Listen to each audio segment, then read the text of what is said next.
পরিত্যক্ত টিনের ঘর, ভেতরে ছড়িয়ে ছিটিয়ে রয়েছে মাংস। এসব মাংস বাজারে বিক্রি করা হয়, তবে এগুলো গরুর মাংস নয়, ঘোড়ার।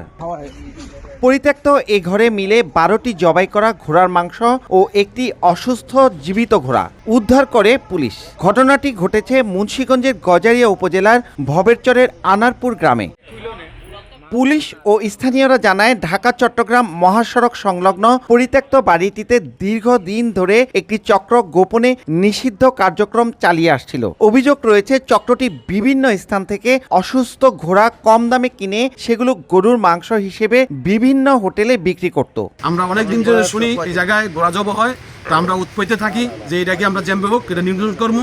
তো আমরা অনেকদিন আসা যাওয়া করে কিন্তু পাইনি। আমরা গ্রামবাসী কিছু লোকরে আসা দেখি এই জায়গায় অনেক ঘোড়া আমাদের তেল পেয়ে ওই লোকগুঞ্জরে তারা যার যন্ত্রপাতি নিয়ে সে পলাই গেছে। ঘোড়ার গোস্তকে গরু গোস্ত হিসাবে সাপ্লাই দিত। তার সিনটা হচ্ছে এখানে ব্যাগ, প্রচুর ব্যাগ পাওয়া গেছে, ব্যাগের ভিতরে গোস্তও পাওয়া গেছে। কিছু লোক অস্ত্র নিয়ে দৌড়ে চলে গেছে, তাদের হাতে তো বিভিন্ন ধরনের আপনার ছুরি বা দামা থাকে, এই জন্য তাদের ধরতে পারে নাই।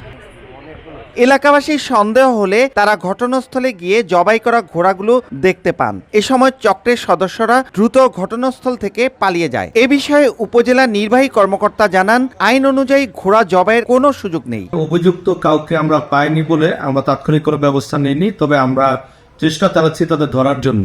যদি ধরা হয় তাহলে উপজেলা প্রশাসনের সহযোগিতায় আমরা তাদের বিরুদ্ধে আইনানুগ ব্যবস্থা নেব। সবচেয়ে বড় ভয়ঙ্কর যে বিষয় সেটি হচ্ছে এই স্থানে কিছু গর্ত, আমরা কবরের মতো কিছু গর্ত দেখতে পাই, সেখানে অনেক হাড়গোড় ছিল, যেটা দেখে আমরা বুঝি যে এই চক্রে হয়তো বা বিগত বেশ কিছুদিন যাবৎ এই কাজটা এখানে পড়ে আসছে।